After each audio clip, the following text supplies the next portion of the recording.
Recording Satsang session on 3rd March 1983. Continuing Savitri, Book 1, Canto 5.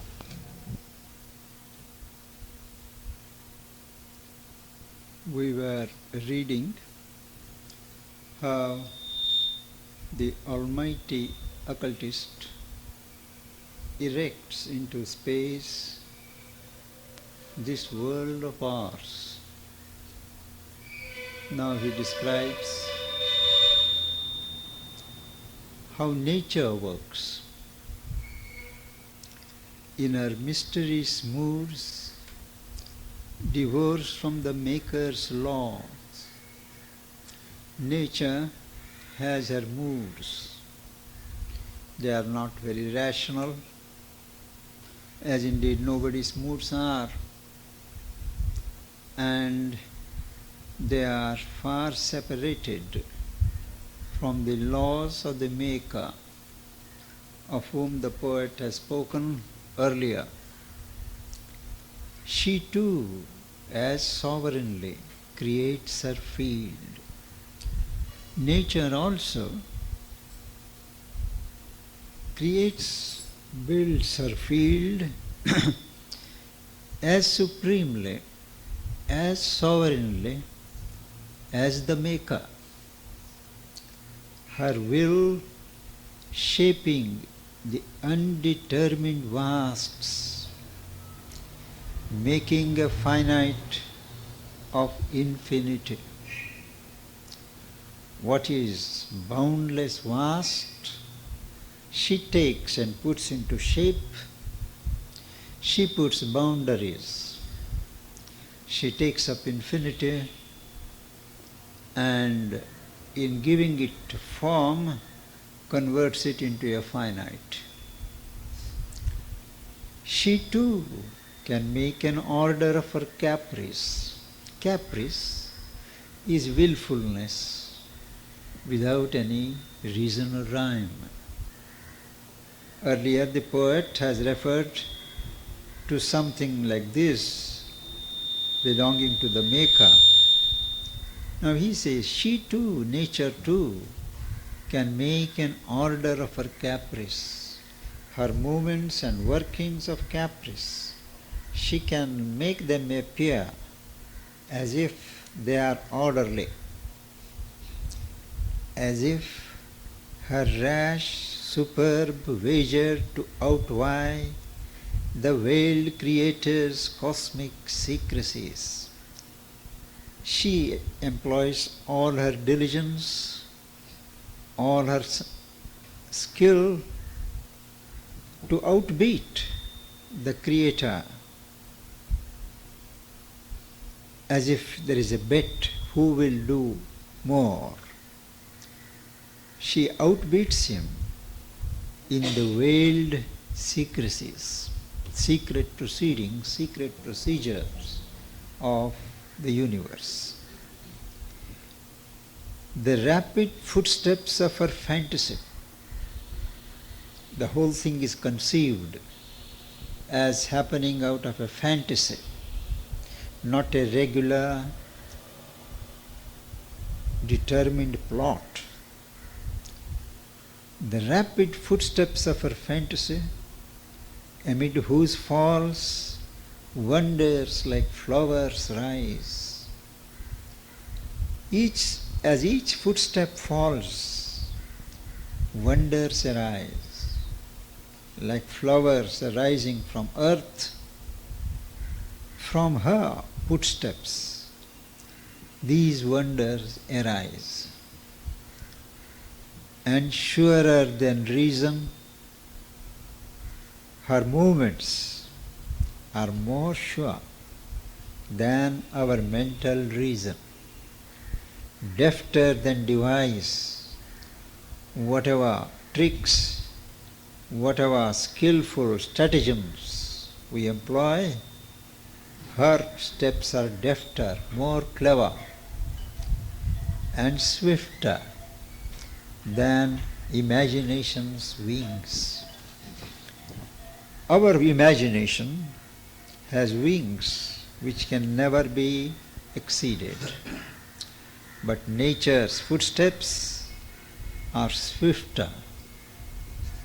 In all ways, she outbeats the Creator and man, the highest evolute of her evolution.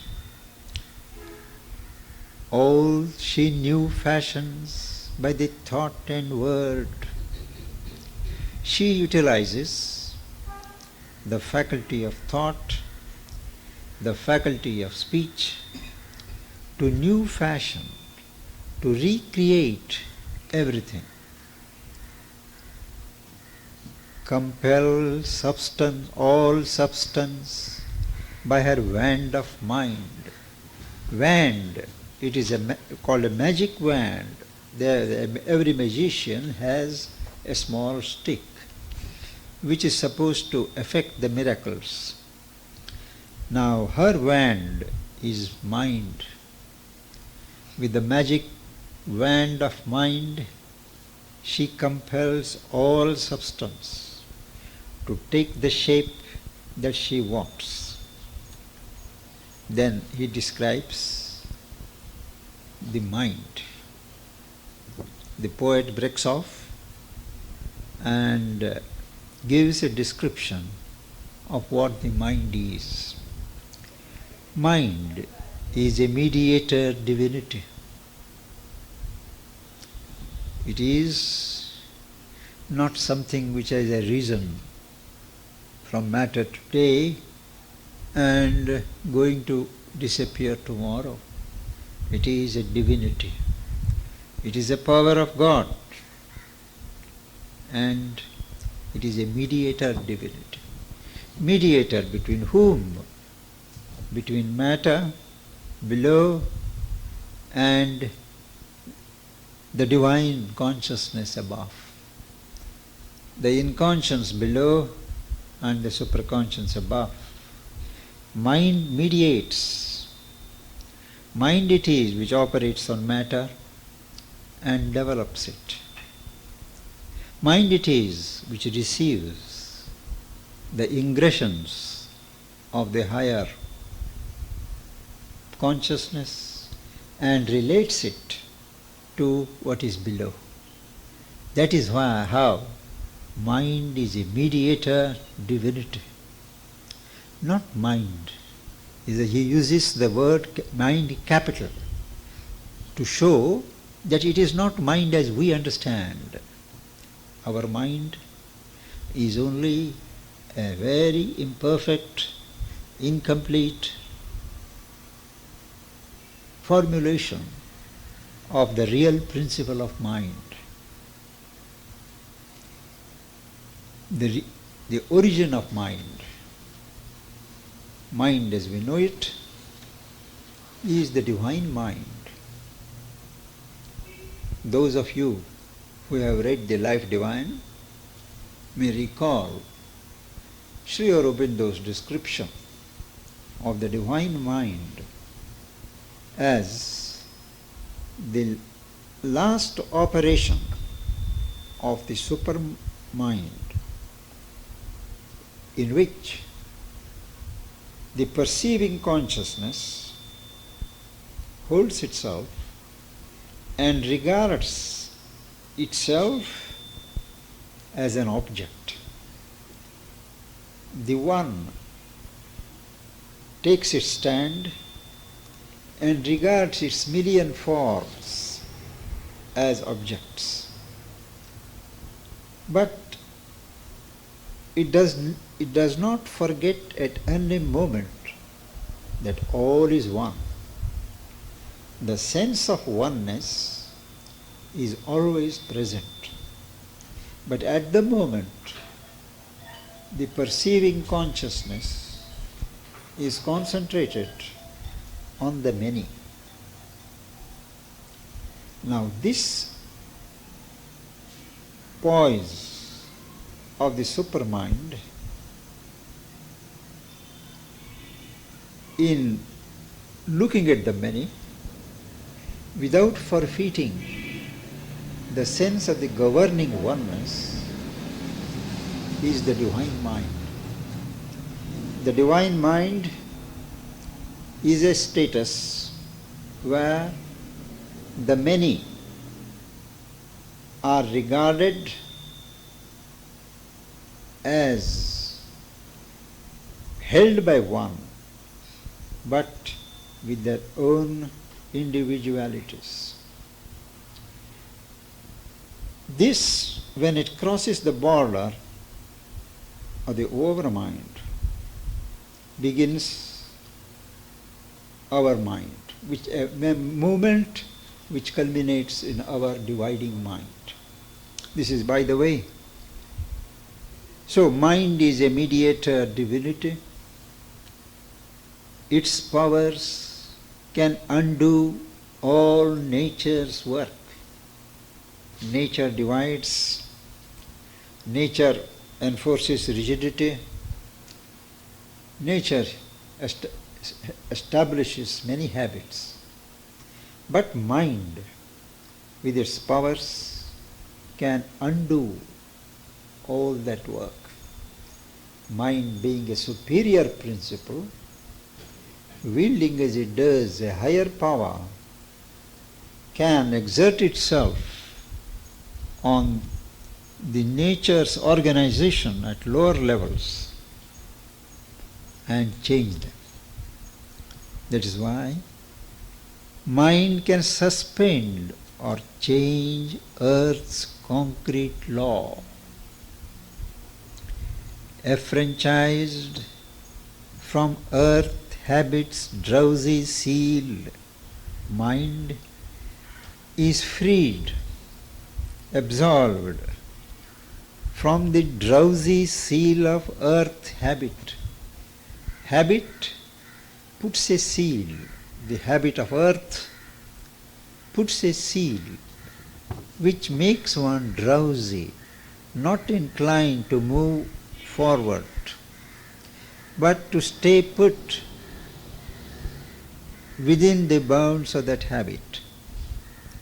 Now mind is absolved from the operation of that seal. The leaden grip of matter it can break. Mind, because it is free from that, it can cut asunder, it can break the leaden grip of matter, the steel grip of matter can be loosened, broken by the mind. Indifferent to the angry stare of death. Everywhere we meet death, but mind doesn't care if death frowns at it, because the mind cannot die. The mind, in its own way, is immortal. If the mind conceives of an idea,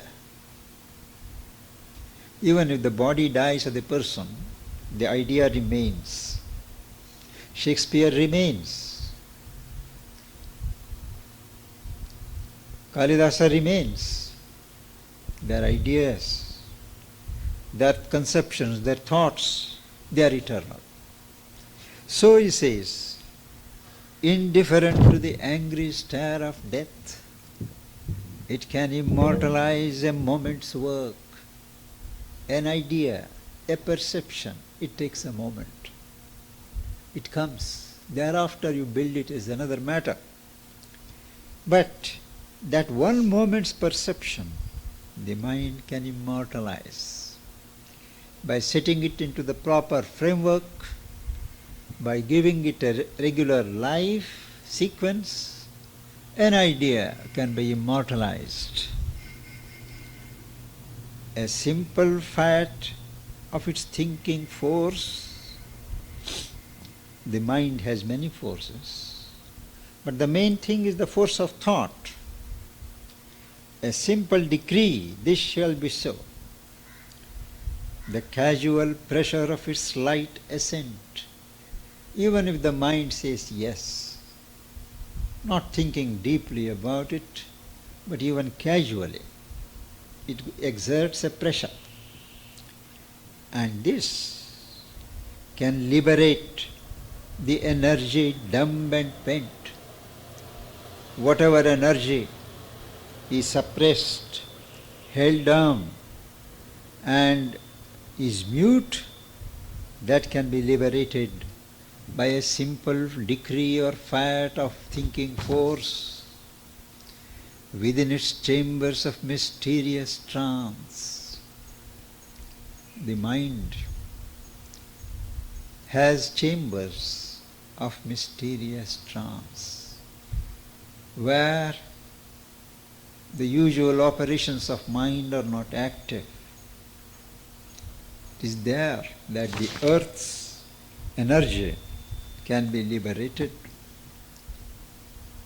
It makes the body sleep a puissant hour in its workings in life, workings on earth. The mind uses the body sleep as a puissant arm, as a powerful arm. The mind uses the sleep of the body, because when the body is asleep, the awareness is freed from the outer clamps, and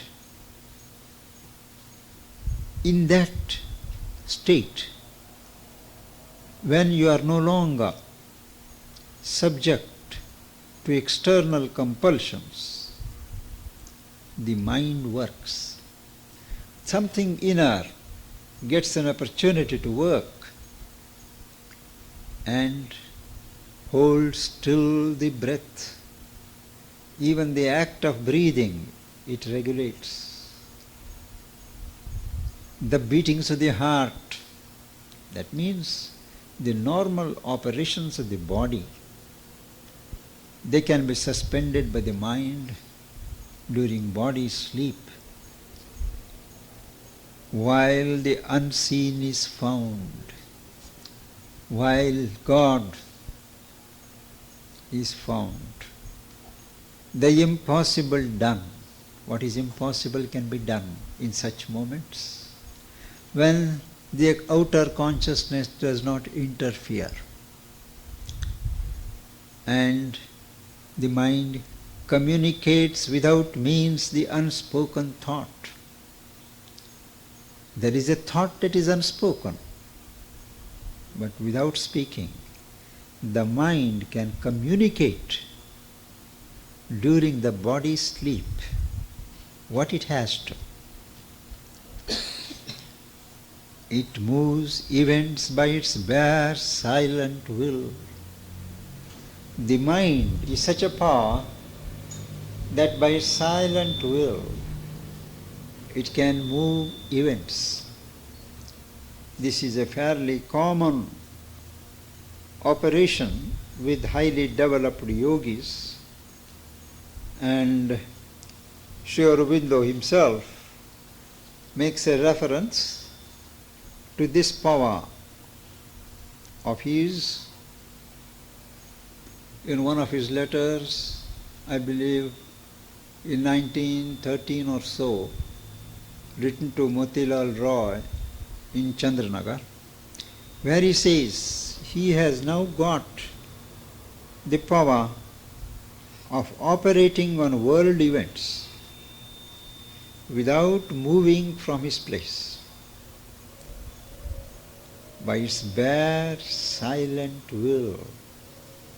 That will is not articulated, not expressed, but from a deeper level of the self, that will is exerted, and it goes on making its way, energizing all possible forces and bringing about the result.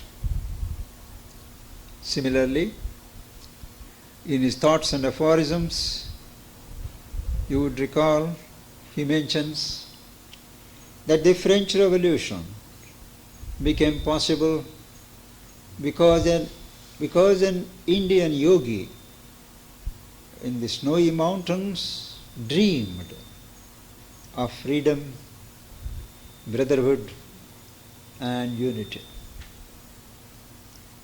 A yogi is always near that source of power, because at the level of the self, it is the level of the truth, it is the source of truth. And truth will, operated from that source, effectuate itself without external means. It moves events by its bare, silent will, acts at a distance without hands or feet. It does not need to go to distant places in the human way. It has only to will it, and it goes. I was reading yesterday a peculiar kind of book in which the author, he is a Swami, he explains how do you make your mind work, reach a message. He says, supposing you want to reach a message to a person who is 1,000 miles away from you, what do? There is a science. You first bring your mind into a focus, and when the mind is quiet, you visualize that person's face. When that face comes before you in all its outline, you project that thought on that face repeatedly, again and again, till the response you expect from that person is visible on that face. Maybe even that response you induce by your imagination, but still, till that moment you go on exerting yourself. And that person may be in sleep, may be working, whatever, he receives that message. This doesn't come in a haphazard way, but it has to be developed by practice. But mind can do it. One does not need a spiritual achievement for that. It can, yes, acts at a distance without hands or feet.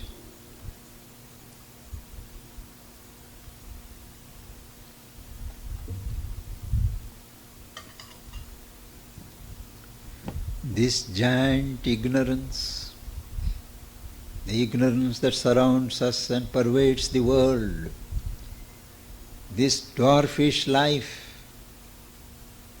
this life force which is working in each one of us in small streamlets, it can illumine with a prophet's sight. The mind can endow our ignorance, our life force with a seeing, a sight that can look ahead. Invoke the Bacchic rapture, the Fury's goad. Invoke the rapture of delight, the frenzied rapture, and the Fury's goad. Fury, it goads, it drives you. That is intensity. In our body, arouse the demon or the god. It is in the capacity of the mind to arouse in our body the demon, because by its thoughts, by its dwellings, the mind can generate in us demoniac qualities, demoniac impulsions. It can as well arouse God. It depends upon how we train the mind, in what grooves we set the mind. In our body arouse the demon or the God, call in the omniscient and omnipotent, awake a forgotten almightiness within. We have forgotten it. We carry that almightiness, the presence of God within ourselves, but we have forgotten. But the mind can awaken that forgotten sense. In its own plane, a shining emperor. On its own mental plane, the mind is supreme, a luminous king. Even in this rigid realm of matter and life, mind can be a king. Mind can rule this triple world of mind, life and body.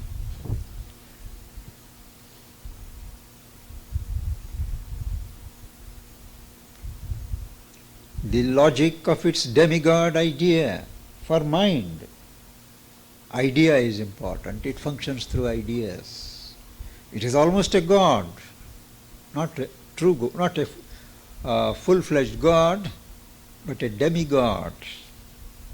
The logic of its demigod idea, what does it do? In the leap of a transitional moment, in one moment of passage, passing from one thing to another, brings surprises of creation, never achieved, even by matter's strange unconscious skill. We know, all of us know, that matter has a great intelligence, but it is not conscious in our way. That is why we call it strange. Matter's strange unconscious will, that can achieve many things. But certain surprises, which even matter's cleverness cannot achieve, it is brought about by the logic of the mental idea in the leap of a transitional moment. All is miracle here, and can by miracle change. That's what the poet observes. All is miracle. Where there is dead matter, life springs up. Where there is complete ignorance and inconscience and ignorance, knowledge springs up. Where there is limitation, power springs up. That's why he says, all is miracle here, and can by miracle change. By higher miracle, all can change. Can change, he doesn't say does change. Because both Sri Aurobindo and the mother hold that the divine does not work through miracles. She says miracles have a very temporary effect. Miracles do not last. The divine may use the stratagem of miracles for certain transitions, but the way is long and laborious. Every inch has to be fought and worked out. That is her way. But as a poet, he says, all is miracle here, and can by miracle change.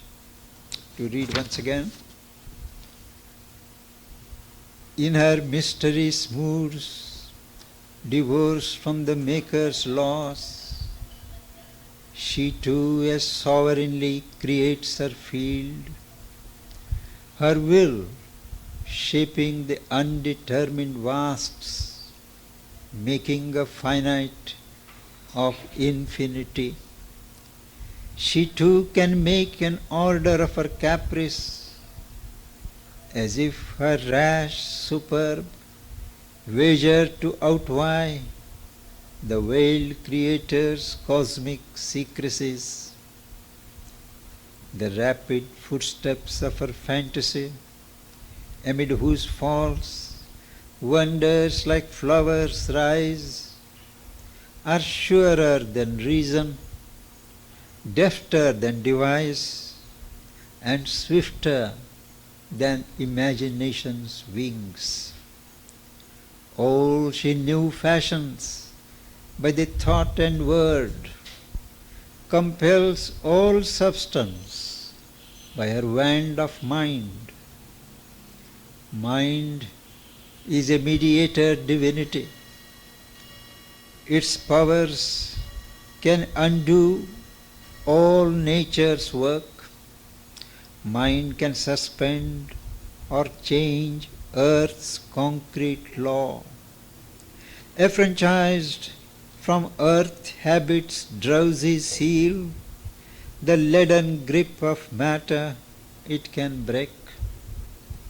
Indifferent to the angry stare of death, it can immortalize a moment's work. A simple fact of its thinking force, the casual pressure